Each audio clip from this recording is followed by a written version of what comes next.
Greetings, everyone. I think it's just about time for us to get started. I am so glad you all can join us today for what I know is going to be a great discussion, and it's one that I've been looking forward to for some time. Just so you know you are in the right place, the name of this webinar is Local Innovation, National Impact. What's next for city financial empowerment initiatives? My name is Ann Stuhldreher, and I am a Senior Policy Fellow at the New America Foundation. Next slide, please. I just want to say a quick word about New America before we get started. There may be some of you out there who don't know us. New America is a nonprofit, nonpartisan policy institute. We advance a range of ideas. We invest in new thinkers and new ideas that address the range of pressing challenges of our time. In our Assets program, we develop and advance policies and initiatives that help people enter the financial mainstream, gain access to fair and affordable financial services, build savings, and ultimately build assets and build wealth. We do this work at the national level. We're headquartered in D.C., and also at the state level in California, and the local level in the San Francisco Bay Area, where I am in California. If you want to learn more about us, check out our blog, The Ladder, and the URL address is right there. Next slide, please. Before I talk about today's agenda, I just want to say a few words about why we wanted to do this webinar and why we wanted to do it now. So much is happening at the local level right now in the area of financial empowerment. City mayors are really jumping into this space to help their residents access fair and affordable financial products, build savings, and really make the most of their money. You're going to hear about a lot of this today. Cities for Financial Empowerment is expanding. Local innovations in the area of financial empowerment are being piloted and launched across the country. Our nation's first city-level Office of Financial Empowerment just turned 3 and is expanding some of its signature initiatives. And that Office of Financial Empowerment, I think most of you know, is in New York City.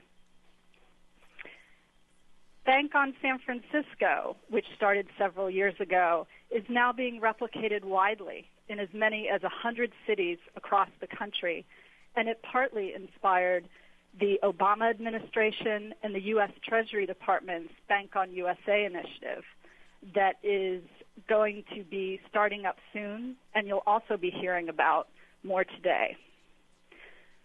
So there's a lot of energy in this space.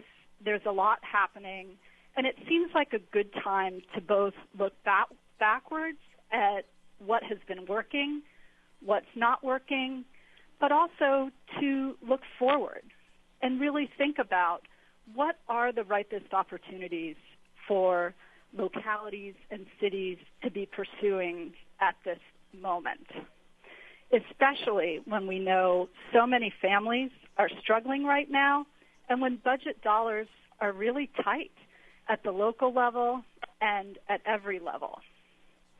I really think this work is still emerging and is still really young, and we're just figuring out how cities can really add the most value. What are the most fruitful things that mayors can do in this space? What are the frontiers of this work, and how can we all work together to really push on these frontiers? Again, I'm so excited that you've all joined us to help explore some of these questions. We've got a great roster of speakers. I can't think of a better group of folks to help us dive into these topics. Ida Rademacher is joining us from CFED. Cathie Mahon is joining us, who leads New York City's Office of Financial Empowerment. And Leigh Phillips is joining us, who leads San Francisco's Office of Financial Empowerment. Matt Pippin is also here from the U.S. Department of Treasury. You're going to hear from each of these speakers. They're going to reflect on their work and their research, talk about what they've seen in the present and what they see ahead for the field of financial empowerment. And then we want to open it up to you. We're really delighted that more than 450 people have signed up for this webinar. We want to hear what you think. What are you all trying at the local level? What are your observations of this work? What are the greatest challenges, and how can we overcome those challenges? Next slide, please. A few technical points before we begin. Please maximize your view by clicking on the button at the bottom right of the video box. If you're having any trouble, just hit your browser's refresh button, and that'll solve most problems. Please submit questions for the speakers, and if you have any technical issues, please send those to the administrators. You can write those questions right in the chat room and then submit them. You can identify yourself and your institution when you ask those questions, or you can remain anonymous if that's more comfortable for you. Your questions will go to a moderator, but they won't be posted in the chat room. So just think of this as the equivalent if you're at a conference and you write a question on a card and hand it to an assistant in the aisle to bring it up to the speaker. We will respond to as many of those questions as we can. You can submit questions throughout the webinar. We're going to hold all questions until we've gone through all 4 presentations. So with that, I'm excited to get started. So next slide, please. The first speaker I'd like to introduce is Ida Rademacher with CFED. I think we all know CFED. They're a national nonprofit based in D.C., and everything they do is focused on expanding economic opportunity for low-income families and communities. Ida leads CFED's policy and research efforts. You all may know her from one of her many publications. We asked her to talk today about CFED's new report, Building Economic Security in America, New Strategies for Asset Building and Financial Empowerment. It gives a great overview of what's happening out there and about what the promising terrain is ahead. So with that, I am going to hand it over to Ida. Thanks, Anne, and hi, everybody. I want to thank Anne and thank New America Foundation for orchestrating this ambitious webinar with, I think 300 or 400 people that registered, so that's just terrific. I also want to thank the funders and thought partners that participated in the creation of this report, the Surdna Foundation, Living Cities, the Annie Casey Foundation, and most importantly, the Cities for Financial Empowerment Coalition partners and members who really let us work with them closely to document the work that was going on in their cities. And clearly, I also want to thank my own team at CFED for their diligence and effort bringing this report to fruition. The applied research function at CFED, we kind of go through not really a linear model, but I think there's a whole set of work, not just at CFED, but across the arc of the asset building field, understanding what are the problems, and then there's a set of documentation about what's being tried to address those problems, and then we also want to get to the whole sense of what works, right? So what's being tried to what works. And this report really goes into that kind of what's being tried documentation bucket. It describes the emergence of cities and local governments as new and powerful players in helping individuals and families create assets, create wealth, and create sustainable pathways to financial stability.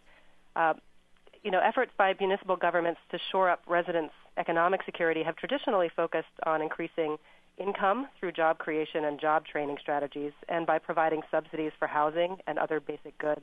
But what they've not traditionally done was focused on kind of parlaying that increased income into savings and durable assets and then protecting that income and savings and assets from predatory financial practices.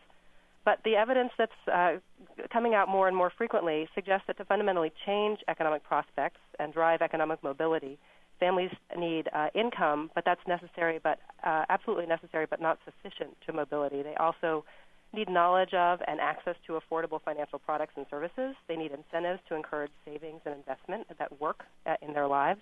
They need consumer protections in the financial marketplace. And this new vanguard of municipal leaders, two of the best who are on the phone, and I just want to get out of the way so they can talk right after I present some of the findings from this report. These new leaders understand the needs and have committed tangible and measurable resources to finding new solutions, and we're really excited about that. They're pioneering new ways to leverage the resources and regulatory power of municipalities to work across the departmental silos and the public-private sector divides and really scale up these economic inclusion, economic mobility, asset-building opportunities. And so if we go to the next slide, really what we had the opportunity to do was work with the Cities for Financial Empowerment cities and try to answer four basic research questions. What was the status of financial household security in cities? So that's the question of kind of what's the problem. What were the value-added roles that city leaders can play in this work? Nonprofits have been doing a lot of asset building for a couple of decades now, but cities as a new entrant, what are the scale potential and what are the other roles that really add value where they're coming into this space? And then really doing the cataloging of what are the broad categories of strategies that cities are implementing to enhance financial security among residents. And then what's the potential for this work and what are the policy implications? Next slide, please. So as I said, we were incredibly fortunate to have a willing and really high-capacity set of partners to work with to seek answers to these questions. At CFED, in every instance possible, it's our desire to structure research and learning in a participatory way that engages the community of practice that's really the expert in their own learning. The CFE Coalition, the Cities for Financial Empowerment members, I think are one of the best examples of a natural learning group I've ever come across, and they're willing to work closely with us to learn from their experiences and document that. Has made all the difference in being able to put forth a kind of a robust catalog of the kind of work they're doing. And, of course, there's many other cities engaged in some aspects of this work, and it's all of our desire to increase the number of cities that are doing this. There's something specifically of value in having a mayoral-level designee put in charge of coordinating and pushing this work forward, and that's a particularly unique aspect of some of the cities of all of the Cities for Financial Empowerment Coalition members. Next slide. I'm going to go quickly through a little bit of the data about what does financial security look like in urban households. Because we really did work with the cities, first and foremost, to develop a baseline set of measures that would help gauge the financial vulnerability of city residents. In all, the CFED team worked with the CFE cities and outside experts to identify and collect about 67 different data measures for each of the CFE cities. I'm just going to highlight a couple of ones here. The full data is included in the appendix of the report, and it's also highlighted in the local assets and opportunity profiles we've developed in collaboration with these cities and with a growing number of cities around the country. This first slide really is just showing that even in cities where the income poverty rate that we're all familiar with is relatively low compared to others, asset poverty is still quite high, and it's always typically even double the rate of income poverty. And for those who are unfamiliar, I'm pretty sure most people are familiar with this idea of asset poverty. We use it as a parallel to income poverty to discuss that larger financial cushion. So it's basically what percentage of households, if they lost their major source of income, wouldn't be able to sustain themselves based on their net worth, that value of their net worth, for 3 months at the federal poverty level. So as you see there, that income poverty rates and extreme income poverty, asset poverty rates and extreme asset poverty rates are quite high in a number of these cities, reaching nearly 60% in some places. Next slide, please.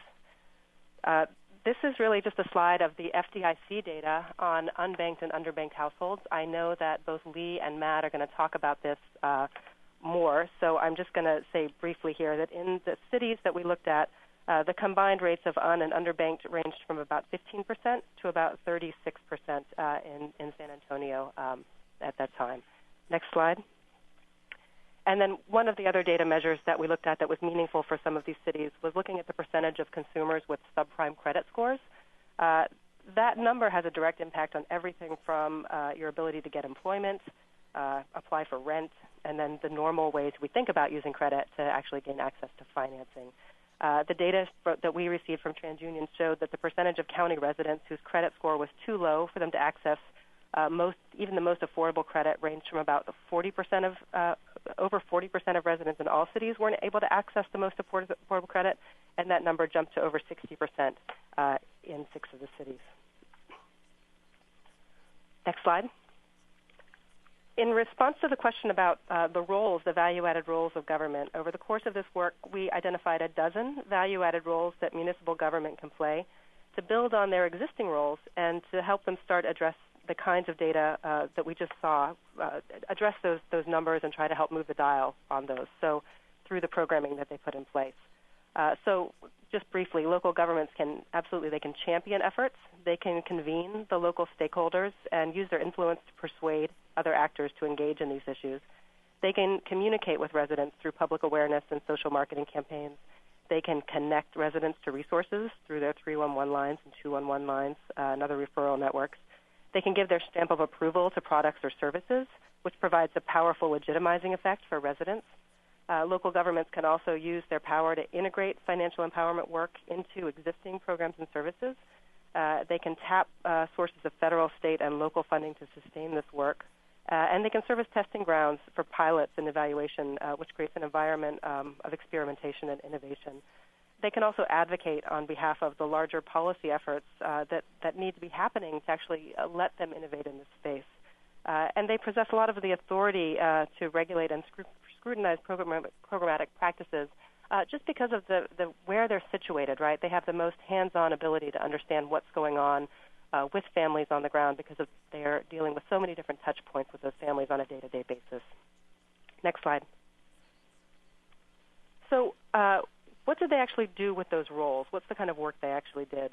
The bulk of the paper and of the research effort was spent cataloging and documenting the full range of strategies cities were providing. In all, we recorded about 20 distinct strategies, and even within those, there was remarkable innovation and variation in what cities were actually doing in partnership with different public sector, private, and nonprofit sector partners. And for organizational purposes, we grouped these strategies under 5 primary goals that cities were using to kind of inform, and guide their work. And I'll just talk about these very quickly. Improving access to high-quality financial information, education, and counseling.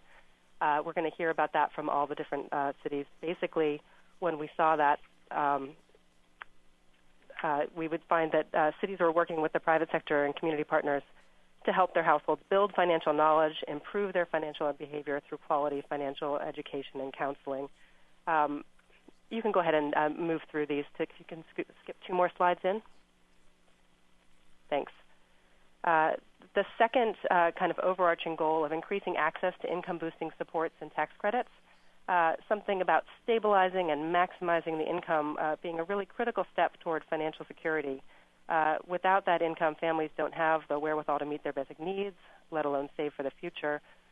Cities have traditionally provided a range of services and benefits to help people in times of need, but they've begun to devise new ways to leverage the existing services and benefits to help reach the largest number of residents possible here. So some of the strategies under that, which New York is going to be talking about, I know, are kind of the work that they've done around kind of enhancing the VITA site and EITC public awareness campaigns, and enacting locally funded EITC is something that San Francisco has done as well. The third of the goals is connecting residents to safe, affordable financial products and services. I'm not going to say anything else about that because the majority of the rest of the webinar will be talking about that in a much more powerful way than I ever could. And the fourth area of creating opportunities to build savings and assets, I think it's suffice to say that emergency savings, as we know, are essential for families to help them weather crises in the short term. But families also need to be able to get ahead long term, and so helping to leverage savings into durable assets is another place where cities are really taking a leadership role and helping to expand the kinds of programs that help people with their business, their small business efforts, with home ownership, with education. And then finally, protecting consumers in the financial marketplace, the final area, the final goal, number 5. It's really an area that I think New York shines, and other cities are coming along incredibly quickly. It's really looking at what is the role of local government in protecting against the loss of income or assets or extraordinary costs in the financial lives of their citizens. This is an area of tremendous potential for cities. It's sometimes a low or no-cost area where they can get into this work if they understand the ways that they can use these strategies. And so it's another area that we hope to learn more about it going forward. I would just say finally, on the final slide, please, that we mainly came out with 4 basic recommendations, which were as follows. The fast pace of this work, as Anne talked about, in the adoption of these strategies, I think is an indicator that the work is filling really important gaps in the set of services that cities have traditionally provided to their residents to help them fully and fairly participate in the economic mainstream of their communities. And while the proliferation of the strategy is exciting, in order for them to be sustainable and to continue to grow, we have to strengthen the foundation for this work going forward. And so the first thing we thought was important to build on, and it certainly is already happening, is integrating the financial empowerment and asset building work into city service delivery. So to some degree, we already are seeing this. These are not a standalone programs. They can hit their scale approach because they are tied in with other city services that are being offered. And even though we've made significant strides in integrating financial empowerment work into the myriad agencies that serve residents, there's more work to be done there, and we want to continue to see that as a focus going forward. I know that our other speakers will talk about that. It's critical to invest in evaluation to accelerate the proliferation of effective programs. This goes back to the sense that we know what's being tried right now, and there's a critical time window here to figure out which of these types of innovations that are being tried work. In a time of constrained resources, it's important to take the opportunity to build an evidence base for the kinds of strategies we're doing here. And finally, planning for political transition is an area where we've seen that it's incredibly important for political leadership and champions getting behind this work is certainly a way that it proliferates and goes forward. But those same affiliations have the potential to limit the longevity of an initiative during a time of political transition. So this kind of goes back to point 1, where without careful planning and institutionalization of the work into agencies and kind of expanding the set of owners that have the work going on, the transitions can be a scary opportunity for cities. So working with the long term in mind when you're doing the pilots and innovation is something that we're encouraging all cities to think about. And then clearly there's an ability, cities' ability to deliver services that help individuals boost income, reduce debt, increase savings. We want to look across local, state, and federal policy infrastructures, figure out where the barriers are to doing this work at the local level that are built into state or federal policy, and being mindful of how we get rid of those, such as things like asset limits in certain kinds of programs. And also looking at where the opportunities are, and this is something that I think Matt's going to speak to very much about. It's not just about removing barriers at the local, at the state and federal level. It's also about creating new opportunities for innovation through the ways that federal government and state government can create incentives for municipal innovation. And with that, I'll turn it over. Thanks. Thank you so much, Ida, for that great overview. Next slide, please. I'm really pleased to introduce our next speaker, Cathie Mahon, who is joining us from New York City, where she helped create the nation's first municipal Office of Financial Empowerment, which is within their Department of Consumer Affairs. I remember many years ago when Cathie joined the Bloomberg administration to really create and build this office from the ground up. Since then, they've really blazed a trail on a number of innovations, including the SaveNYC account that you're going to be hearing more about today. They just celebrated their 3-year anniversary, as I mentioned, and published a great paper reflecting on what they've learned, and I'd encourage you all to look at that. So with that, Cathie, looking forward to your presentation. Thank you very much, Anne, and I'm just thrilled to be on this call, and I'm so glad that there's so many folks listening in, and I know that this is just a beginning of a very great moment with this movement continuing to grow, so I'm thrilled to be a part of it.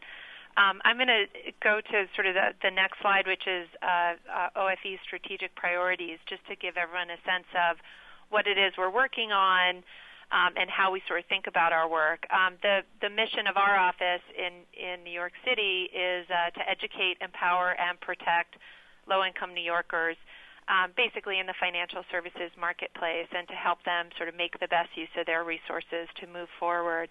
And so while we do a lot of program initiatives in each of these sort of buckets, we've set up a whole network of financial empowerment centers where we deliver one-on-one financial counseling, and we spend a lot of time and energy thinking about how we integrate that type of counseling work into city service delivery and sort of really make it sort of part of the fabric of our city services. I'm going to talk specifically today about some of the work that we're doing in the sort of empower bucket, which is around helping people begin to get on a pathway to saving and asset building. So I'm going to move to the next slide to take a look a little bit at the sort of context of where we are here in New York and some of the challenges that our residents face in terms of savings. So we've done a study of sort of a citywide financial services study that found that there's about 825,000 adults living in the city of New York who are unbanked. And when we looked at it more closely, you find that about 80% of unbanked households reside really in 20 of the poorest New York City neighborhoods. So while we do have a lot of citywide strategies, there's also a lot of opportunities to think in a focused way about people who don't have banking access and therefore are not even on a pathway to saving for the most part. We looked at sort of, low-income New Yorkers don't really have sufficient vehicles or opportunities to save. And so when we looked in depth in two of our most unbanked neighborhoods, we found that about 31% of the households were unbanked, but about 75% of those households are regularly using fringe services. So whether or not you have a bank account may not be a factor into whether or not you're regularly using fringe services. We also probed a lot around savings and found that 33% of folks had no savings at all, and about half of the folks had less than $200 in savings, and that includes all vehicles, whether it's an account, a retirement account, a pension, under your mattress, what have you. And 67% of savings accounts available in the communities really are earning very little interest, and for the most part carry monthly maintenance fees. And so there's sort of a disincentive. There's not really the right sort of match up for helping people kind of get started with savings. And so we thought a lot about how we could be finding ways to help people jumpstart into a savings vehicle. I'm going to move to the next slide, where we looked at sort of the flip side, which is what helps people to save. And, clearly the folks who we spoke to who had bank accounts were much more likely to be reporting having savings. So about 80% of respondents who exclusively use banks, who are not relying on fringe services, report having savings, and only about 32% of those who exclusively rely on check cashing services had savings. So, which is not an insignificant amount, given that they really actually aren't using an account, that they did have at least some other opportunities to save, but clearly there's a lot of opportunity for growth there. We found that tax time offers a great opportunity to save, and as many on this call know, the EITC is, for many, the single biggest paycheck that they're getting all year, and that it represents a tremendous opportunity to try to help people to begin getting on a pathway to saving. When we looked at our survey respondents, the folks that we studied in our target neighborhoods, when we controlled for income, education, work, and other key demographic factors, we found that EITC filers are actually twice as likely as non-filers to have some savings. So it already was sort of presenting an opportunity. People love the idea of restricted access accounts, the fact that they can't touch it, the fact that they don't have access to it for family members and friends who may want to borrow it. People, in general found that would be a vehicle that could kind of help them begin savings. And of course, all the folks on the phone who've been involved with IDAs and other restricted savings vehicles are probably familiar with this piece of it.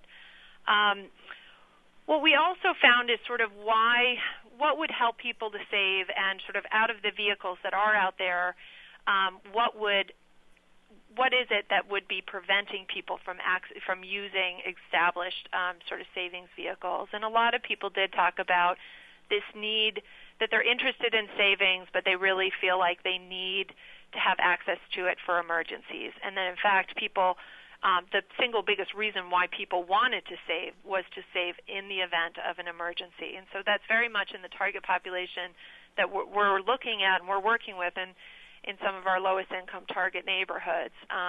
The ability to save for an emergency and the need to save for an emergency is really foremost on their mind, much more so than some of the longer-term, bigger picture goals that other savings vehicles help people move towards. So we took a lot of this information. We've been pulling together information over a period of time, but our neighborhood study had really we'd been carrying out in 2008, and we quickly sort of took this information and said, what can we put together that kind of builds on what we're finding about why people would want to save and how we can help them to do it. And we, in 2008, pulled together our very first sort of pilot savings program, something that we called SaveNYC. And in the SaveNYC pilot program, the very first year, we just kind of cobbled together enough private dollars to be able to open up a couple hundred accounts. And we really wanted to just test whether an incentivized savings vehicle that was linked to EITC would spark savings among low-income tax filers. So we privately raised dollars to offer a 50% match if participants save for 1 year. We've since expanded the program. Initially, we were doing it just for EITC filers, but there's a lot of sort of operational challenges in the course of a VITA site in order to identify who, in fact, is an EITC recipient until towards the end. So we ultimately, in subsequent years, ended up opening it up to everybody who was qualified to attend, to receive services at a VITA site or a volunteer income tax assistance site. And in New York, that generally is about any family who's earning less than $40,000 and singles who are less than $20,000 a year are sort of eligible for VITA services. So we created SaveNYC. It's a savings account in sort of the case of who the financial institution is. If it's a bank, it's usually in the form of a certificate of deposit or CD, and if it's a credit union, it's a club account. The accounts are opened right on site at the VITA. They're available at all times that the VITA is open. The account can be added to at any time throughout the course of the year, so it's sort of like a builder CD. But if the initial deposit, if you go below the initial deposit, the account will be closed, and people are able to receive the money that they put into it, but we will close the account. So that's a way to sort of keep people sort of with the discipline of not sort of falling below that initial pledge amount. And after 1 year, if people keep their money in there, we will match them 50 cents on the dollar. And we don't limit it to any purpose. We sort of it's entirely driven by trying to get a sense of whether people can choose to do it and whether they can succeed at keeping money locked away. And then, of course, we're doing a lot of research all around it to try to figure out, are we having greater impacts? So I'm going to move to the next slide, which is about some of our key research questions. So as I mentioned, we're doing a lot of research on the SAVE program. Our key research questions really are, do families with very low income save if presented with the right incentives and opportunities linked to this sort of windfall moment? The second question is, can an incentivized savings program be implemented at large scale? And does the tax return, offer that mechanism and opportunity for scale? And certainly as a city, and a city the size, that we are, we really need to always be thinking about, this has got to be a mechanism that doesn't have a whole lot of intensive services around it. It's got to be a quick and easy program that would have to be able to be delivered at large scale. And then I think the third question is really about sort of, can short-term non-goal directed savings promote longer-term savings and promote or improve financial stability? And so we've been doing a lot of tracking of our SaveNYC account holders over time to get a sense of, are we actually seeing people increasing their savings and rolling over savings and growing savings over time. But do we also see sort of other benefits that happen to the household around financial stability? So we've been working with a couple of research organizations for the SaveNYC program. We've been working with the University of North Carolina, who's been tracking our SaveNYC participants and a comparison group of folks that we recruited at Vita sites where we weren't offering SaveNYC. And we're following up with them in regular intervals to figure out, are we seeing changes in the SaveNYC group in comparison to the comparison group? So I'm going to go to the next slide, in which we just sort of look at the last 3 years of program participation, 2008, 2009, and 2010. 2008, we just sort of threw it together, got a little bit of money, and ended up doing almost 200 accounts in that season. In 2009, 2010, we got a little bit more commitments, and we were able to open over 1,000 accounts in 2009 and almost 1,500 in 2010. And I should say, in each year, we actually have had to shut down the program in the middle of the tax season because we simply run out of match money. So there's a high demand for it, a lot of interest, and a lot of takers. And we've been able to really see, some interesting, kind of activity happening as a result. And ideally, if we could raise more match or have this mechanism more fully funded, we'd be seeing a lot more of it. What was interesting is in the first 2 years, we had it where you could only be matched up to $500 of your savings. So the highest match amount was $250. By 2010, we actually were able to double that. And what was interesting is we found that the average savings kind of also doubled. So wherever people were falling,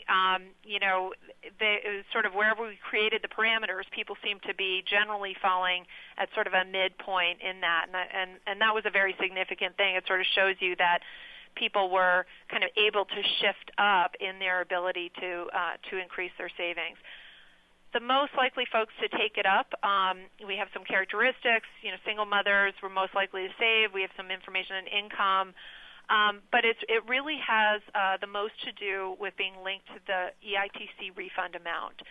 So the folks most likely to take it up were not the highest income earners who walking through the Vita sites. It was actually the folks who were pretty much fell in the middle, who were receiving the highest refund amount that were most likely to take it up, which was pretty much hitting sort of our exact target population. I'm going to quickly talk about in the next slide, which is program outcomes. I'm going to talk a little bit about sort of what we found. And we found about 80% of the account holders were able to save for the full year. And SaveNYC participants were 4 times more likely than their comparison group to have a portion of their refund left over after the 6-month period. We have some information here on this slide about balances and the amount of savings that people were able to achieve. Participants who saved more were more likely to save for the full year, and that was another thing why we had sort of shifted up the parameters, is we found the people who had kind of committed the least amount to savings at the outset were more likely to be closing the account throughout the course of the year, and those who had committed the most and for whom you would assume probably were suffering somewhat of a hardship in not being able to access that amount of money were much more likely to stay with it. And so that was another reason why we wanted to shift folks up as we went. The next slide, participants are saving for stability, and this gives you a little bit of the reasons why people are saving. And about 73% of the people who took this up are saving for emergencies or general purposes. So there's a lot less folks who are sort of saving for longer term or sort of higher asset goals. But I think one of the things that we're beginning to see, and the ongoing research, we hope to really tease this out over the years, is that the more likely people are to roll it over and continue with the program, we're beginning to ask and beginning to see whether there's trends towards shifting their goals to longer-term savings purposes. I'm going to go to the next slide, which is match savings induce very low-income people to save. And this gives you a little bit of information on how people, SaveNYC participants looked at baseline in terms of the percentage who had at least $500 in savings. About 37% did at baseline, and that sort of shifted up to about 65%. And when you narrowed that population to just full-year savers, it went up to about 73%. I'm going to go to the next slide and talk a little bit about our pilot replication through the Social Innovation Fund. So this year, 2011, we actually, through the Federal Social Innovation Fund, we were able to replicate SaveNYC in 4 locations, 4 cities, 3 additional cities throughout the country. We replicated in Newark, San Antonio, and Tulsa. And I think one of the things that we're looking at this time around is we're doing even a more rigorous evaluation process where we're literally doing a randomized control trial. And so we want to really try to figure out what role this incentive is having on folks moving forward. I'm just going to quickly go to the last slide, which talks about sort of policy considerations and next steps. And as I mentioned at the beginning, SaveNYC was really designed to be a scalable initiative, and it was really expected to address a specific gap in savings incentives. And this gap is really about how do we get low-income people who don't really have the luxury at this point to be thinking about long-term savings horizons and savings goals. How do we sort of get them into the system, begin saving, and start helping them to grow their savings over time? The idea behind SaveNYC is really that this should ultimately become something that we consider linking to the tax code overall and linking to the EITC program, to be creating an opportunity where people could be taking a part of their refund, locking it away into savings, and have a little bit of an extra credit that enables them and incentivizes them to do so. So we're really excited about the opportunity to be replicating it through the Social Innovations Fund. We're going to be sort of analyzing and looking at a whole mound of data going, for many, for the next year or two as it's coming in, and we look forward to be sharing it as we're getting it. So thank you. Thank you so much, Cathie. And our screens are lighting up with questions that your presentation sparked. So that is wonderful. Please keep them coming. We have 2 more speakers. We are going to move through these presentations as best we can, as quickly as we can, because they've got great information to present, but we also want to get to your questions. Our next speaker is going to be Leigh Phillips. Leigh manages the City of San Francisco's Office of Financial Empowerment, and I have had the pleasure of working with Leigh for many years. Leigh really works alongside former Mayor Gavin Newsom and City Treasurer Jose Cisneros to create and launch a range of financial empowerment initiatives here in San Francisco.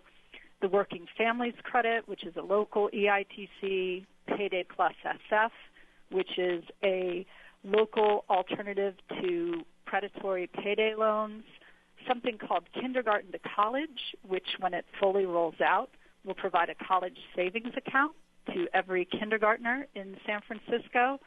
But Leigh is mainly going to be talking about Bank Ons San Francisco today, which is several years old, which local financial institutions report having opened more than 70,000 accounts for unbanked San Francisco residents over the year.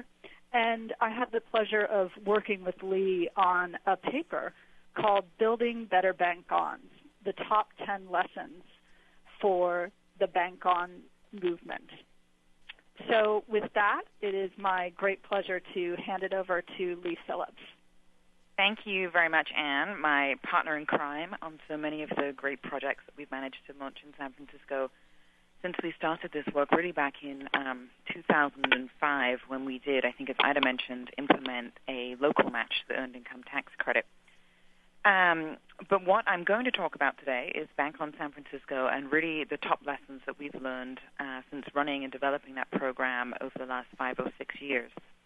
And we have founded this program back in 2006, as Anne mentioned, and after a lot of successes and many learnings, we decided that it was time to reflect on what we had learned and especially have the opportunity to try and take our learnings and see how they will be applicable to all of the other bank-ons that are launching across the country, as well as to state and national efforts to bank the unbanked. So we're very thrilled to be participating on the call with so many of you today.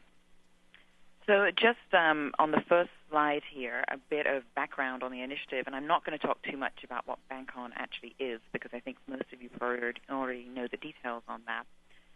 But we worked with many key partners, namely the New America Foundation, our nonprofit partner at EARN, the Federal Reserve Bank of San Francisco, and of course our banks and credit unions to develop an initiative to bank the unbanked. And really, the theme of today is the use of local government influence in furthering financial empowerment issues and initiatives. And I think Bank On is a really prime example of how that can work. So back in 2006, we wanted to launch a program that would increase the supply of starter account products that worked for the low-income unbanked market. And we did that by negotiating with banks and credit unions to reduce the barriers to entering the financial mainstream. We also wanted to raise awareness among unbanked consumers about the benefits of account ownership and encourage them to open accounts. And again, we used our local government voice and influence to accomplish that goal. Next slide, please. Anne mentioned some of the results. So today, by 2011, San Francisco program has opened over 70,000 accounts for formerly unbanked San Franciscans. But what I think is as or more exciting is that there are now fully implemented Bank On initiatives in 32 cities, 4 states, and 2 regions across the country. And as many as 100 programs are either launched or planning. So I think what we didn't anticipate when we created this was how replicable this project would be and how many other communities would latch onto this as a great way to kickstart financial empowerment work and bring people into the financial mainstream. So the next set of slides are actually detailing the top 10 lessons that we published in our paper, Building Better Bank Ons. I think that came out last month, and hopefully many of you have had a chance to see it. And then we also have many recommendations which we think are applicable to local, state, and national initiatives based on this work. So I'll just run through those, hopefully, quickly. Next slide, please. So lesson number 1, initial research was pivotal to shaping the Bank On strategy. In San Francisco, we were surprised, as I'm sure many of you are in your communities, by the sheer numbers and impact of people who don't have bank accounts and what that really means for our community. In San Francisco, we found about 50,000 unbanked households, about 15% of our total population. But more shocking was how that was concentrated in specific communities, with 50% of African Americans and 50% of Latinos reportedly unbanked. In addition to that, the sheer cost of being unbanked was hugely problematic when you look at the fact that unbanked Americans are spending about 5% of their net income on unnecessary check cashing fees. So we took this information and then we went and talked to people who were unbanked because we really wanted to know why people were unbanked and what we could do to remove those barriers. So the results of that research really what helped us in many key areas. The first, it helped us make the case to influencers and policymakers of why this was an anti-poverty strategy, why it was a public safety issue, and why banking the unbanked really was something that should be tackled by local government.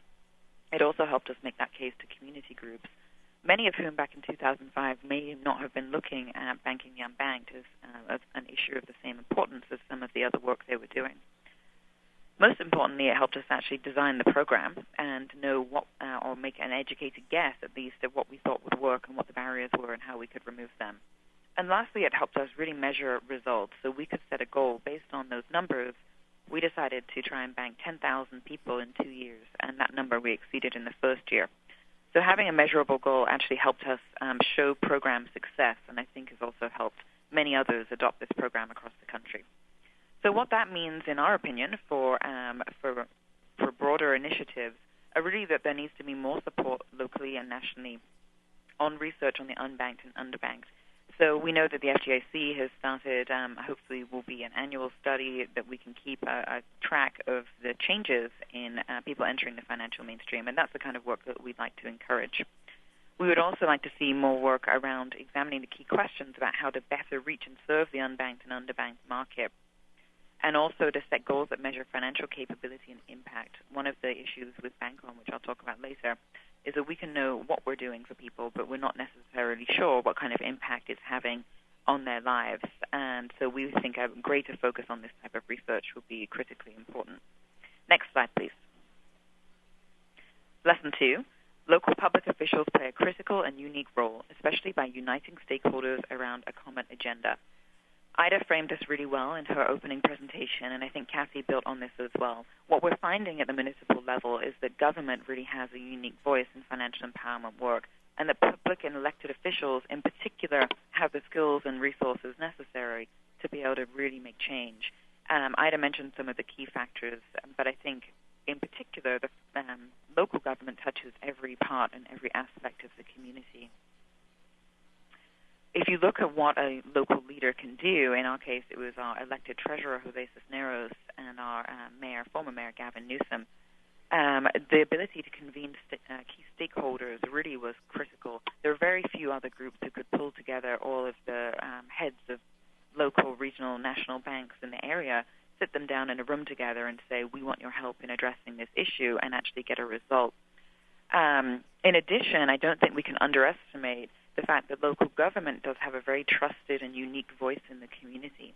And what I think we've seen with Bank On, at least in San Francisco, is the message of you need a bank account is the right way for you to handle your money for you and your family, has now taken on the same resonance as other public health and safety messages, such as get a smoke alarm or lock your doors at night. And so I think government, we found, and the research supported this, increases trust factor with the community when receiving these types of messages. We would like to see more technical support and assistance to strengthen city involvement in Bank On campaigns across the country. That was one of our key recommendations.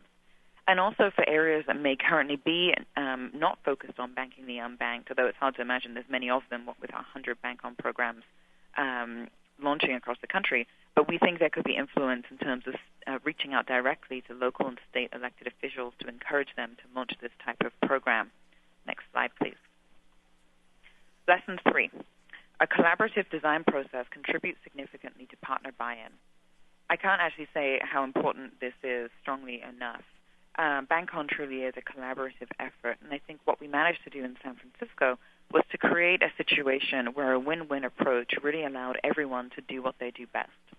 In the early stages, some people actually suggested that the city should start its own bank, and I know back in 2005, the idea of government-run banks was a lot more laughable than perhaps it is today, but we still weren't interested in getting into the banking business. We believe that's best left to bankers.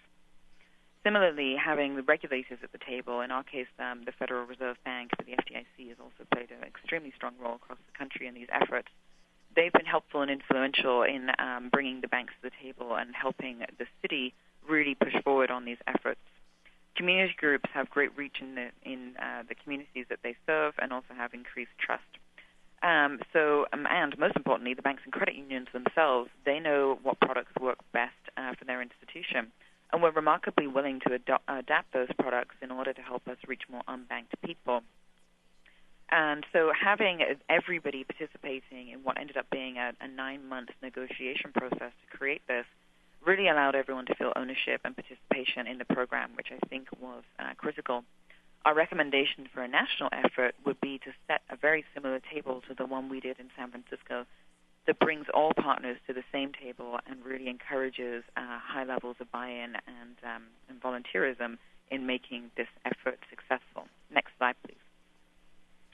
The fourth one, and anyone who's ever tried to launch a Bank On program won't be surprised to know, is negotiation and collaboration with financial institutions can be challenging and intensive and yield inconsistent results. When we started Bank On back in 2005, the landscape for financial services was quite different than what we're facing today. What we had originally hoped that the criteria we set for participation for financial institutions to be in Bank On in San Francisco would really be a flaw from which other programs could build. What we have found over the last 4 or 5 years is that we inadvertently created more of a ceiling, and that efforts that have launched, Bank On efforts that have launched post-Bank On San Francisco have had some success, but not great amounts of success in building on the product criteria that we were able to negotiate in San Francisco. Financial institutions have legitimate concerns in this area. With 100 programs going on across the country, you can imagine that a large national bank doesn't want to look at having slightly different products in all sorts of different markets. That just doesn't make any sense. They are also concerned about having large numbers of employees participating in lengthy negotiation processes in different communities. In addition, a lack of thorough banking knowledge can be a challenge for local communities that are trying to start these initiatives. Can be mitigated, of course, by the involvement of regulators and other experts, but it really can be quite daunting to wade into these kinds of negotiations. So, and what we would like to see happen to address these issues is really for criteria for financial institutions to be developed on the national level that creates better products for unbanked consumers so that everyone can be on the same page about what those products can look like. We also believe it will be very helpful to clarify regulatory guidelines on key issues. Those are issues like check systems and second chance checking, the banking of people who don't have social security numbers, those kinds of things. The information's out there, but it's not necessarily easy to find, or just easy to find in a one-pager that you can use with a bank or credit union to say, no, it really is okay to give people a second chance, and the regulators do allow and encourage that to happen. We would also like to explore product innovations and expansions. As I mentioned, a lot has changed definitely in the last 2 years, particularly around overdrafts and checking account fees and things like that. So I think help from the national level to really build some clarity around the product design would go a long way to supporting Bank On programs get started in the local community. Next slide, please. The fifth lesson, successful partnerships with financial institutions require clear policies and regular communications.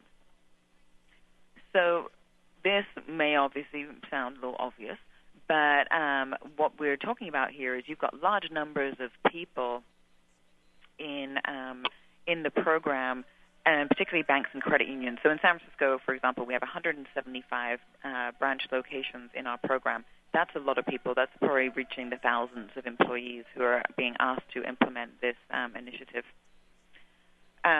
So it really helps to have regular forms of communication by webinars, by branch trainings, and to have clear policies in order to communicate the way the program works to the branch staff. So developing guidelines for policies and procedures and training materials at the national level we think will be particularly useful. And also financial institutions providing a more formal letter of commitment outlining their participation agreement is something we think would clarify and solidify their engagement in the program. Next slide, please. Lesson 6. Current options for data tracking are inconsistent, unreliable, and hard to enforce. And this is one of the most key findings of our report that we've been working and struggling with in San Francisco since the program began. The way the data tracking works in a Bank On program is that banks and credit unions, the staff who are opening accounts at those organizations, are tracking whether or not they've opened accounts for people who were previously unbanked. So you've got large numbers of people with very little formal training trying to track data in this initiative. Another key area or key challenge is that we can't verify the data we receive. The banks and credit unions, of course, are unable to give us the names and addresses and information of the people they've opened accounts for. So the data is actually self-reported by financial institutions, some who believe they may be overcounting and others who believe they may be undercounting. So there's some real challenges there. Lastly, we can actually track people and we can't track people, we can only track accounts. So because we don't know who the individuals are, we can only count the number of accounts opened. We can't tell necessarily if those were opened by unique individuals or if over a 5-year period some people had opened and closed multiple accounts. So those are some real flaws with the data. Although I do think it's important to note here that the Bank On San Francisco was one of the first programs that actually got banks to report this kind of information on a voluntary basis. So we think that was a huge advance for this field. In terms of a national initiative, we'd like to clarify some of the key definitions of a Bank On customer and recommend ways to track and code. Many of the banks have electronic coding systems that we believe could be easily refined. National standards for data collection could be implemented across all Bank Ons programs.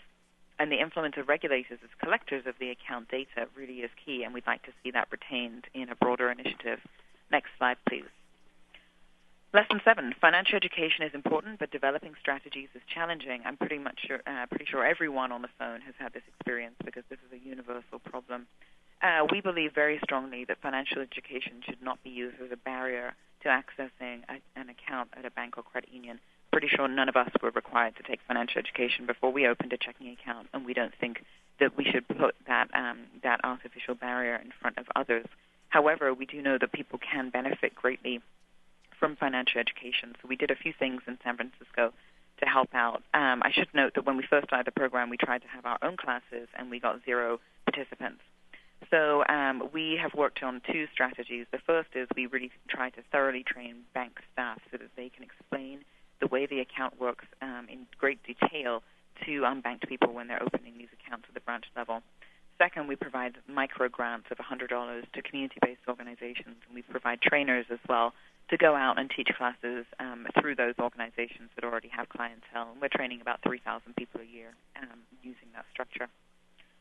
On a national or statewide level, we'd like to see a shift from financial education to financial capability. So really trying to take a look at, does financial education have an impact on people and how they are managing their finances in the long term?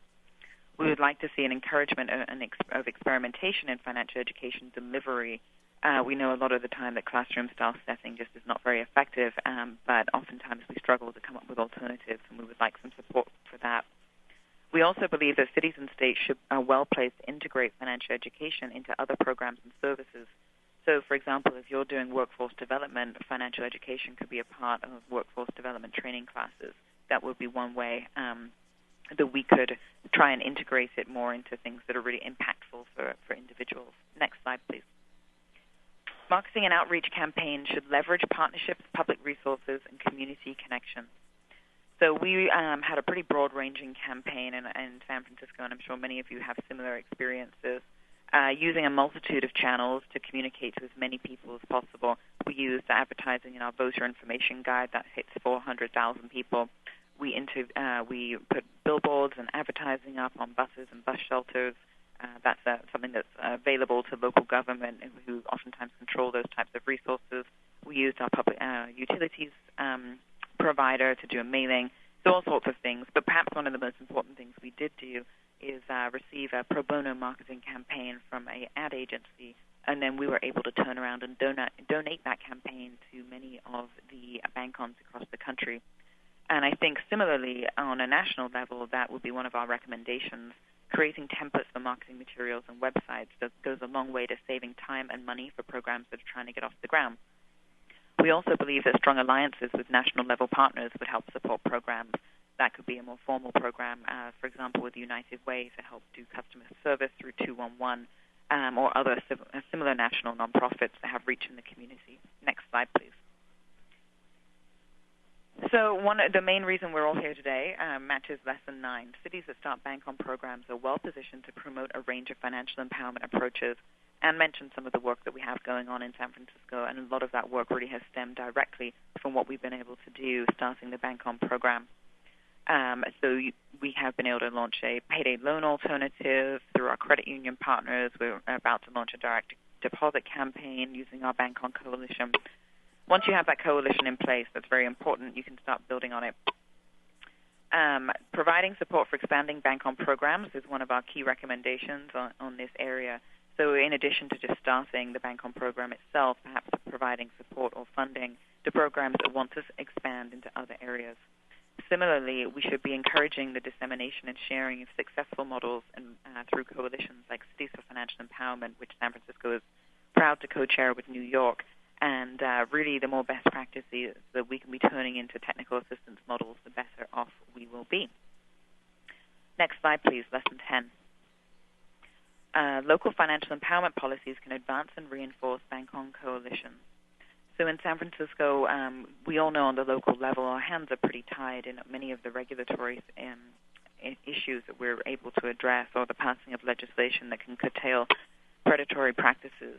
However, there are some things we can do. In San Francisco, we used our zoning laws to limit the proliferation of check cashers and payday lending. So now it's illegal in San Francisco to place a payday lender or check casher within a quarter mile of an existing payday lender or check casher. And there are other programs that are similar that have happened across the country.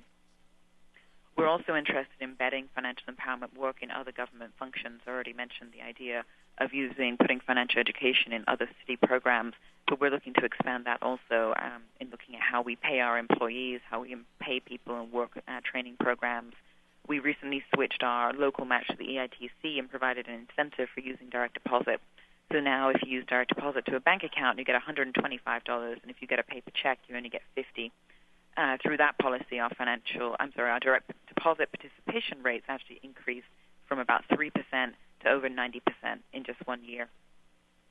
So we'd really like to see this type of work be more embedded in the function of local government, and I think that's really what we're all focused on here.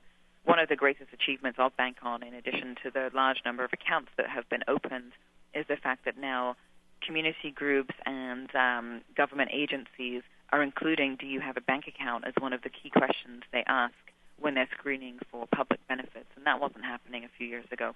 So getting access to banking and financial empowerment really on the same page as many other anti-poverty strategies, I think, has been crucial to the work that both Cathie and I have been engaged in over the last few years.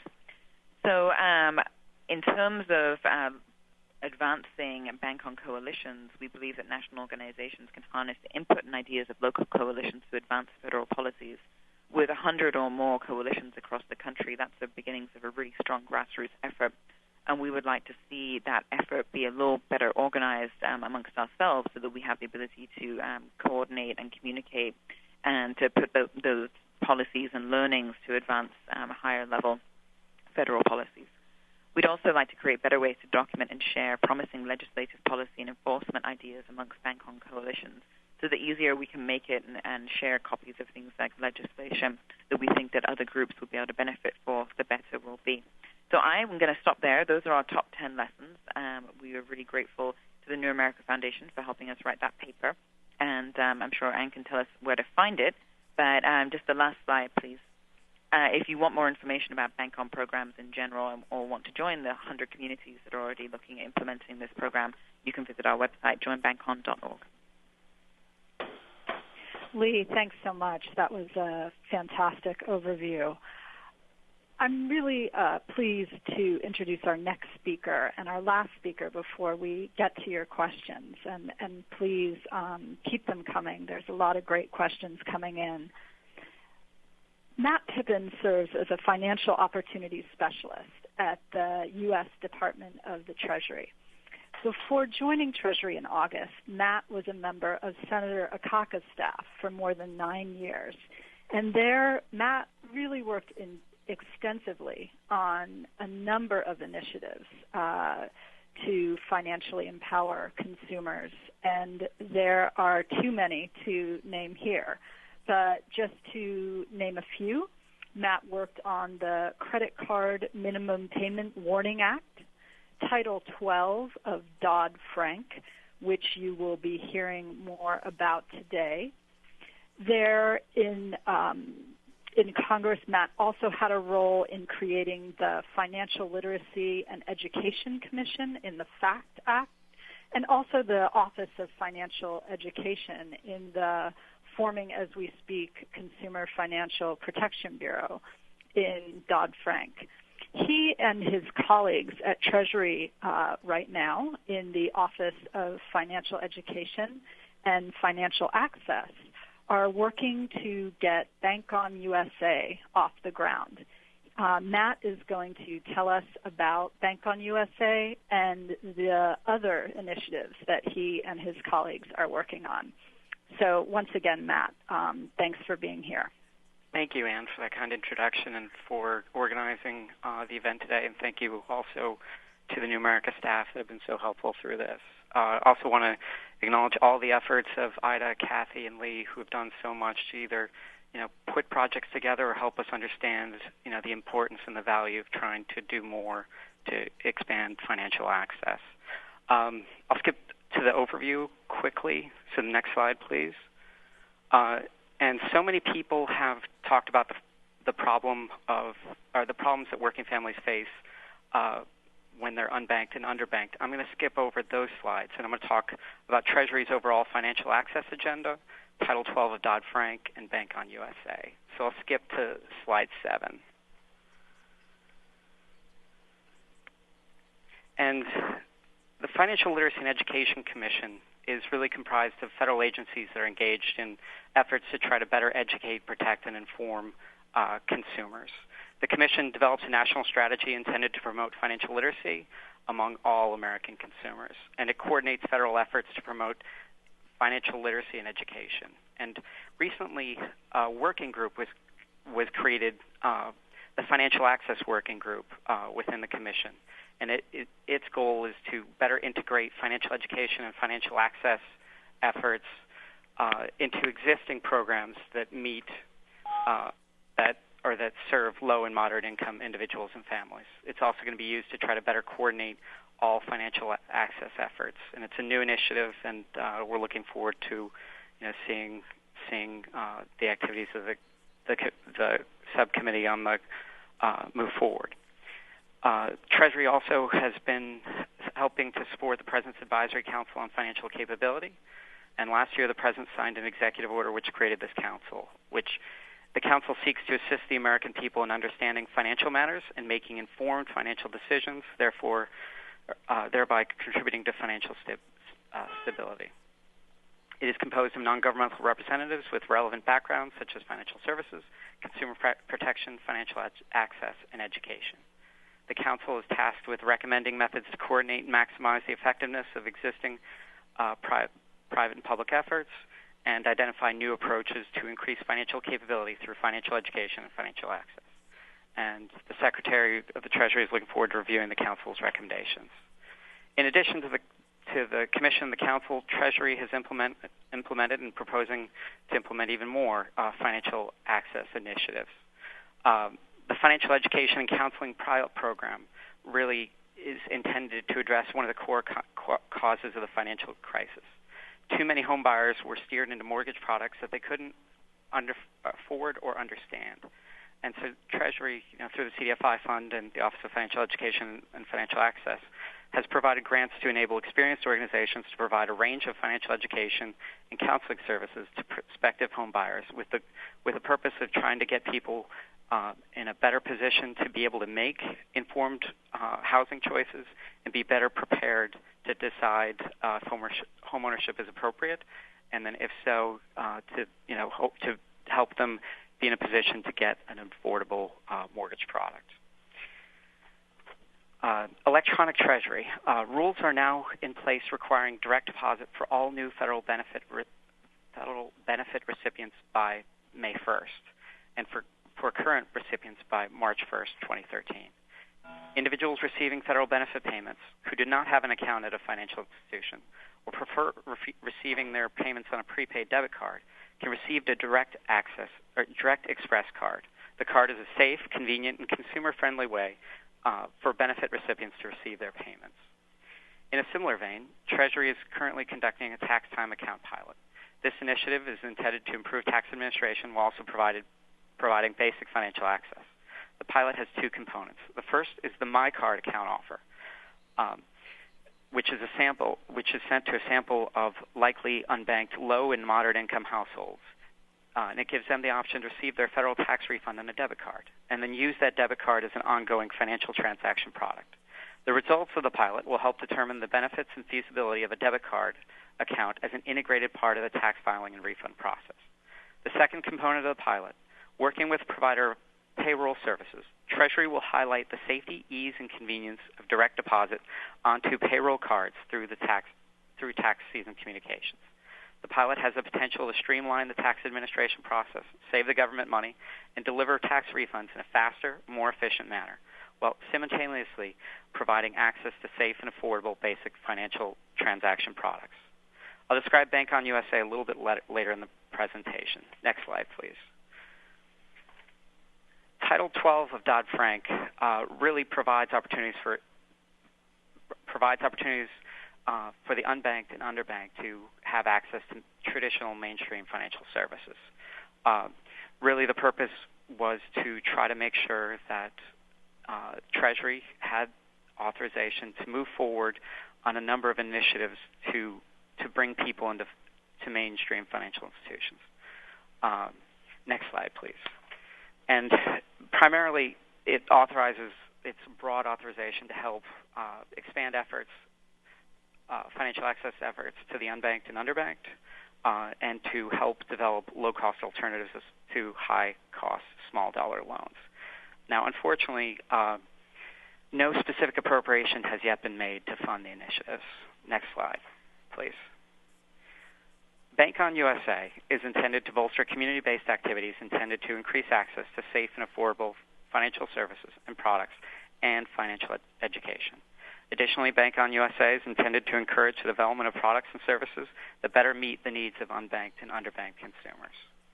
Now, currently, we're working to build the infrastructure of Bank On USA and the financial access field by preparing a report summarizing the current state of the field and case studies of some existing initiatives, developing community needs assessment tools and resources, enhancing delivery methods to share effective approaches, ideas, and other information, and attempt to develop common data points and data collection strategies. Additionally, we are currently examining how best to use pilots, awards, and competitions to create new products and services and to further encourage and support community-based activities. Also, we are looking to see what can be done to assess what is most effective. More details will be announced in the future about Bank On USA efforts. The President's budget for fiscal year 2012 includes a funding request of $41.7 million for Bank On USA. Although we have only begun the initial steps of implementation, appropriated resources are going to be necessary to fully implement all of the proposed activities that are envisioned to utilize the authority in Title 12. We look forward to working with all of you to help improve the financial condition of working families as Bank On USA continues to develop. Thank you.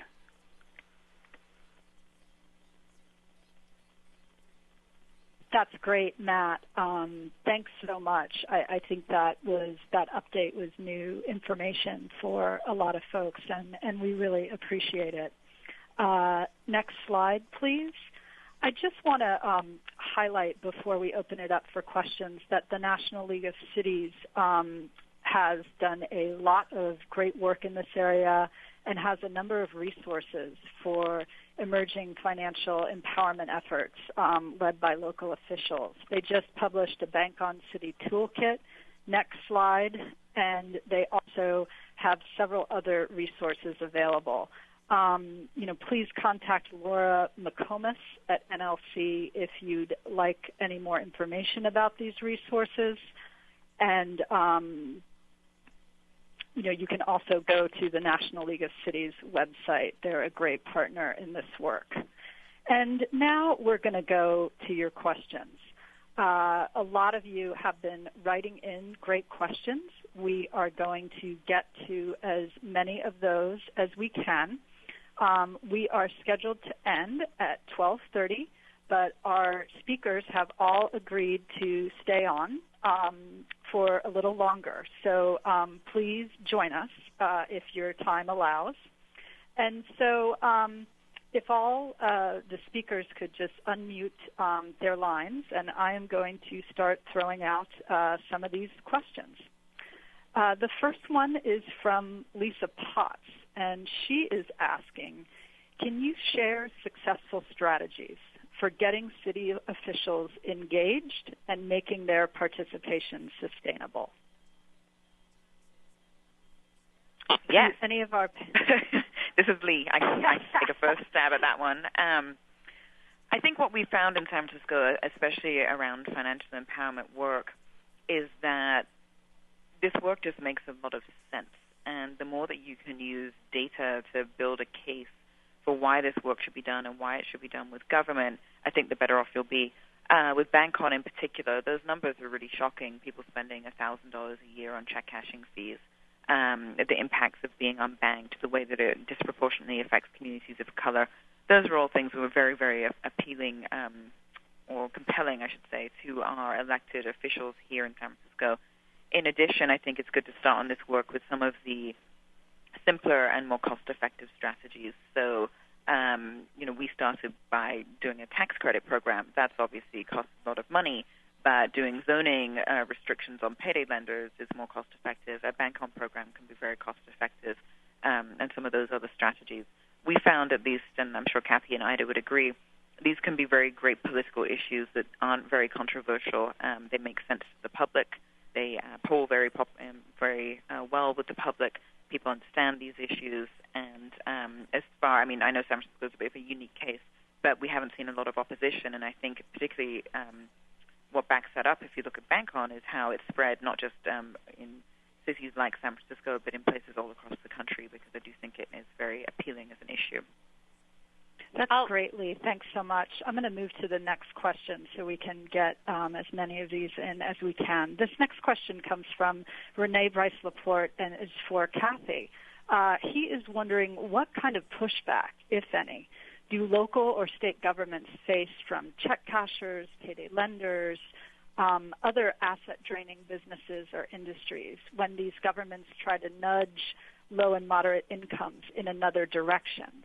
Sometimes these asset-draining industries have banks and other legitimate businesses behind them. That's a great question. Thanks, Renee. And it's very timely for us here in New York because there's a big push at our state level to try to get small dollar lending open in check cashers, which we have effectively kept out of the payday lending industry. We've effectively kept it out of our state for some time. There's going to be these kinds of lobbies. They're going to be strong, and they're going to be trying to make a range of arguments around how they're really, providing these alternative services, and people really need them. And I think it's important, at least from a city government perspective, to be not trying to fight every single battle, but fighting the battles that most make the most sense. Trying to keep the predatory products out and trying to prevent the proliferation of predatory products as opposed to going after the industries per se. We've tried to really draw a line, and a distinction saying, check cashing services are available to New Yorkers. New Yorkers may choose to use those. We find a lot of folks do rely on fringe or check cashing services for a variety of things. They get cheaper money orders there than they get in the banks. That's fine. That's all well and good. Should they be lending? Do they have the capacity to be responsibly lending to our residents? No. And so I don't know if this answers the question as much as, we try to differentiate the practice from the industry. I think probably advocates are able to sort of focus on it, all together, but I think we've been most successful when we've sort of said, our mayor and our administration stands behind, going after a practice that is problematic for our residents. Thanks so much, Cathie. I want to interject with a comment for Leigh from Jim Wells. Dear Leigh, my personal thanks for using the term financial education rather the insulting, condescending term financial literacy, which is more often used in this context. Thanks so much for that comment, Jim. I'd like to go to the next question, and I think this would be a great one for Ida. What are some key metrics, Ida? You talked a lot about evaluation. We should all be using to track the efficacy of our work to improve financial knowledge, behaviors, and stability. Ida, is CFED doing any thinking in this area? Yeah, I think there's two things to think about there. On the one hand, there's the broad kind of data that helps you understand just what's going on with the populations that we're looking at, right? So the FDIC reports a survey of the unbanked and underbanked, and a lot of the data that we've done in these local and our state assets and opportunity profiles kind of take the pulse of overall households or low-income households. That's a different kind of data to say, what percentage are unbanked or what percentage have subprime credit. You can't use that same kind of broad brush to then evaluate a program that's focusing on, a set of individuals that are actually getting a certain kind of treatment or getting access to something. So I think that we want to try to manage the expectations that in any kind of a short term, you'd be able to kind of do an overall tracking of kind of cities unbanked status or things like that, and see if you're moving the dial without actually evaluating the program efficacy as a separate case. So just to make clear that there's those two things. And then when you actually do drill down into programs, again, I think that there's the kinds of limitations that Leigh has talked about, I think, quite clearly with Bank On, where if you're relying on a financial institution provider or somebody to be able to kind of get the information, and you know about accounts but you don't necessarily know about people, that's going to create some limitations on how we know in terms of is creating banking access really making a difference in people's financial lives in the long term.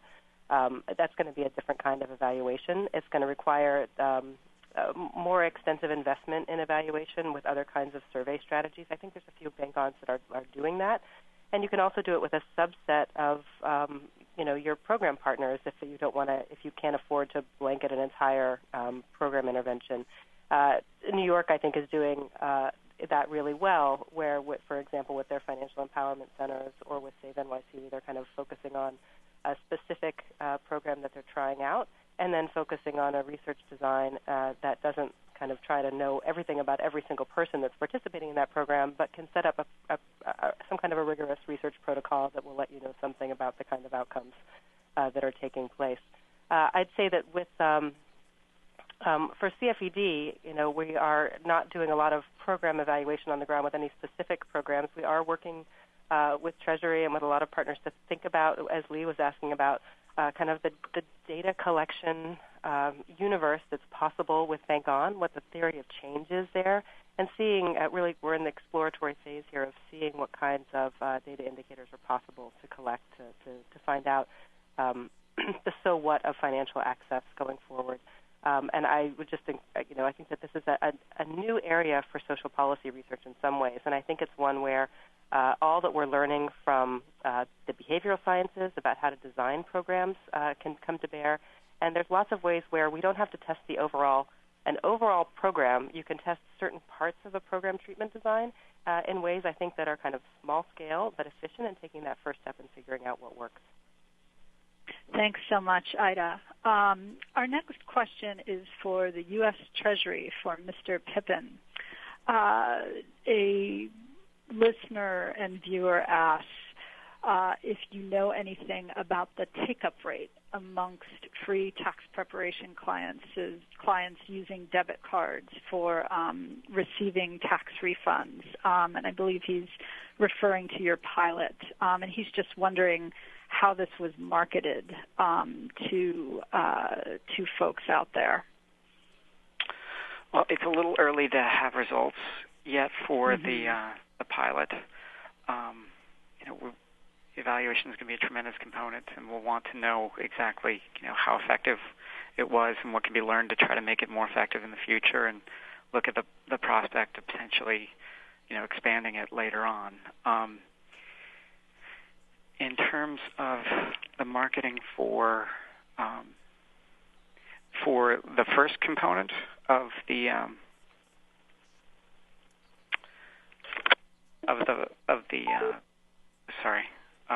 pilot, it was done basically households that were likely or that showed the features of being unbanked, like income levels, or they were targeted to, or they were receiving those solicitations. But sorry, I don't know a lot of the details on that. But we are going to be examining the whole process, see how it worked, and see what can be done to make it better in the future. Yeah, no, that's great. So it sounds like a lot of that those answers are forthcoming, and we'll all be waiting for them. We got a number of questions along these lines. The examples I've heard are in large urban cities. How do we do something similar in either a county-level environment, smaller cities, what works in rural areas. We had one gentleman write in saying he's in a small city of 18,000. He can see that things of this nature would be really needed, but is this work just too labor intensive to start up in a small locality? Do any of our speakers have anything they'd like to say on that? I could offer some insight from the Bank On perspective, if that would be helpful. I think we've actually seen it be adopted in all sorts of different areas and all sorts of different ways. I mean, we have a couple of regional efforts that mostly serve rural communities. There's one in Washington State. There's one in Central Oregon. We've seen towns in small towns in Texas, and I think some in Mississippi and other rural areas adapt this program. I think it is definitely a challenge, but I definitely think these types of initiatives are they can be changed to meet all sorts of needs. You may just have to kind of look a little bit more closely at the leadership. So, for example, a regional effort or an effort that's more spread out isn't going to be led by one mayor, but it might be led by the county board of supervisors, or it might be led by mayors from multiple towns banding together. We've definitely seen examples of that. And this is Ida. I just chime in and say that there's and even looking at the cities that we looked at and other places, anybody can become a champion of this work. And where the work gets housed and what are the innovations you decide to take on a very local flavor, no matter where they are. So the first things I would say is not to be dissuaded by the idea that just a couple of people that are presenting today are from two larger cities. There's a lot of excitement building, and National Association of Counties is certainly looking at this. We've had lots of county managers inquire about this work. So there's a lot of people starting to think about it on the ground. And then the range of strategies are incredibly wide, right? So thinking about it in terms of the regional footprint Leigh talked about, but also just in terms of what's the right starting point for your own city. You know, sometimes this work emerges out of the city parks department. Sometimes it's housed in a treasurer's office. Sometimes it's in a consumer affairs department. Sometimes it's right in the mayor's office. It really depends on who's got the energy. And when that starts, they really look around at what are the resources they have to pull on as a starting point. Great. Thank you, Ida, so much. We had a few questions about how your initiatives are dealing with the changes in fees for accounts that many financial institutions are implementing. And I assume by changes in fees, they mean increases in fees for checking accounts that some financial institutions have upped right now or have said they're in the process of upping. Do any of our speakers have anything they'd like to say to that question?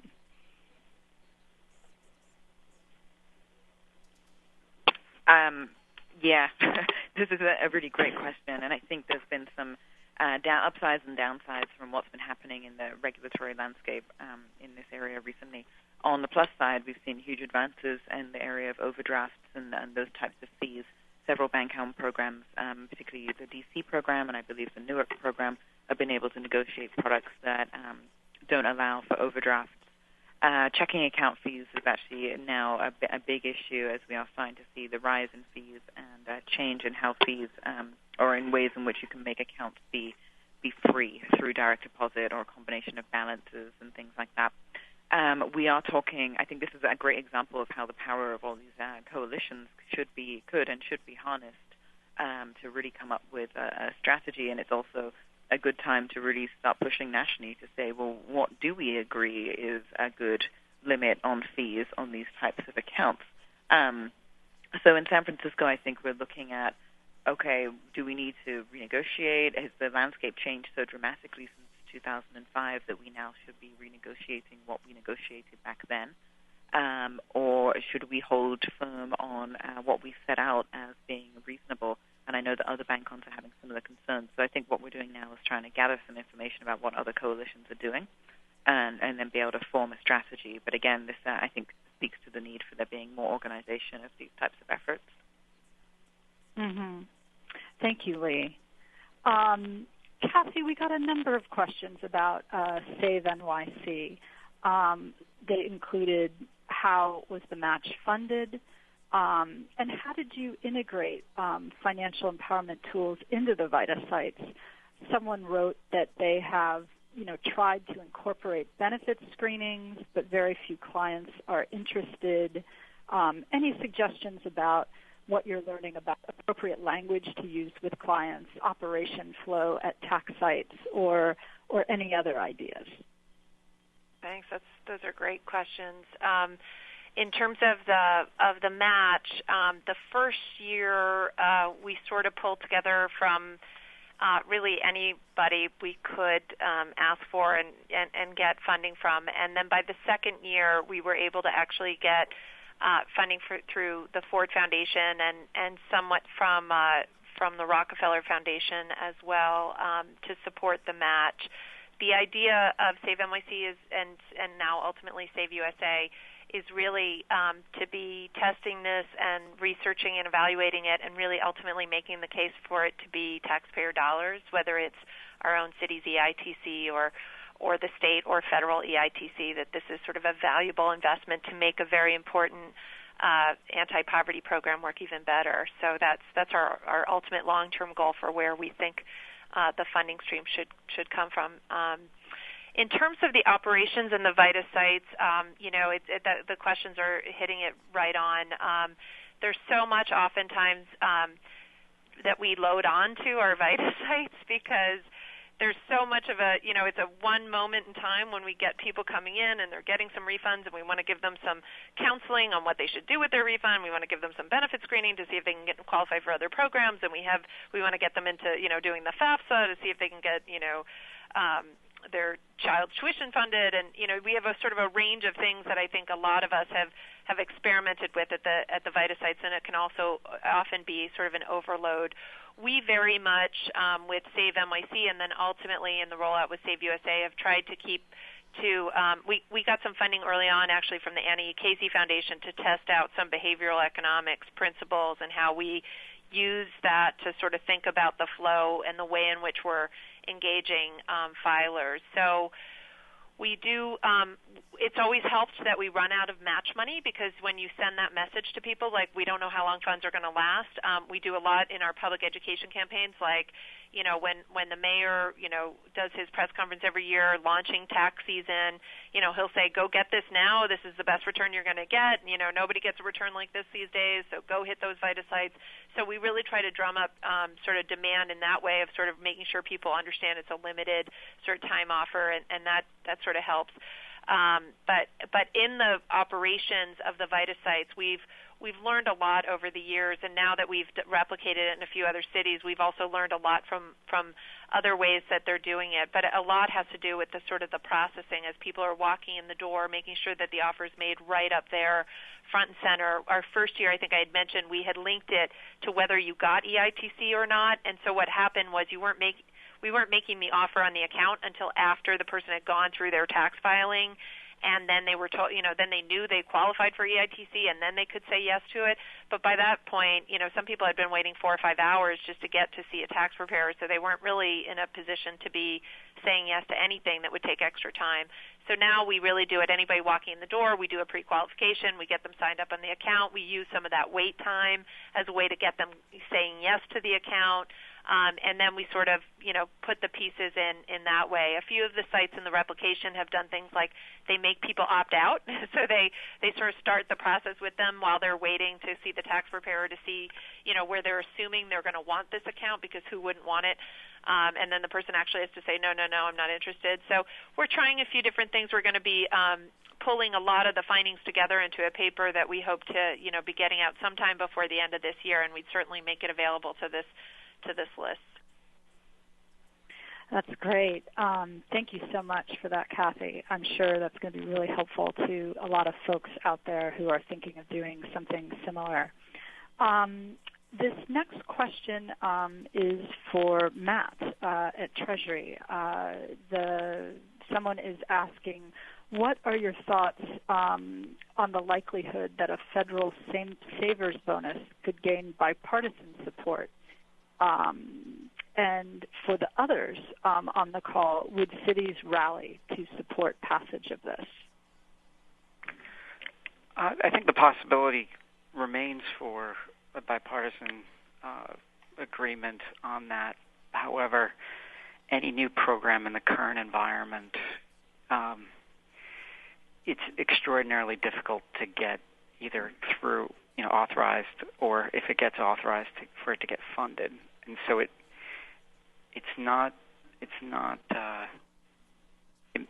may be very difficult to do in the near future. But on the specific prospects, I'm not sure on what the likelihood of it passing this session. But it's gotten extraordinarily harder to get bipartisan agreements, and then if you get programs authorized, to get them funded. Thank you so much. And the other folks, is Cathie, Leigh, is that something your cities would support? Well, I love the idea of us all organizing cities to rally around this kind of savers bonus. I think it's certainly the tax time moment has been critical, and EITC has been critical for local economies and getting sort of federal dollars into the pockets of folks who most need it. I think helping people retain as much of it as possible will not only continue to strengthen our local economies, but certainly help build the financial stability of the families that we're working with. I think there's a lot that we could be doing in terms of trying to make a cost-benefit analysis that sort of indicates whether we end up seeing people in the long run actually taking less dollars from public services as a result. I don't want to oversell it, but I think we have a lot that we can learn from the research, and I think there'll be a lot of opportunities in the future to kind of engage in a really thoughtful conversation about allocation of resources so that we get money in the front end to people, to be able to create their own support and safety nets when they need it for the various emergencies that hit them throughout the year. That's great, Cathie. Thank you so much for that. I'm going to offer all of our speakers, just the opportunity to make some final comments, and I'm going to take the moderator's prerogative and ask the last question. This has been a great call. There are scores of questions that we could not get to, and I apologize to folks for that. There are great resources out there that can answer many of these questions. Joinbankon.org, the report that Cathie just issued on their 3-year anniversary. CFED has resources. National League of Cities has resources. And we've got a lot on our New America website as well. So I would really encourage people to look at those. There's a lot out there. I've found this to be all these folks involved on the phone and other folks involved in financial empowerment to be a wonderfully generous and candid group of people who will share materials and share what's working and what's not. As we draw to a close here, I'd love to hear from the speakers if we're back on the phone 3 years from now, and I really hope that we are. What would you like to see kind of out there in this, the many kind of local efforts that are pushing the envelope on financial empowerment? What are the real frontiers kind of this work to you? What are some of the ripest opportunities you'd like to see cities seize? Not all of you at once. I'll go as Ida, and I'll go with maybe a broad vision for this, which I think is less about each of the specific cities. But what I would love to see 3 to 5 years from now is the whole adding up to much more than the sum of the parts.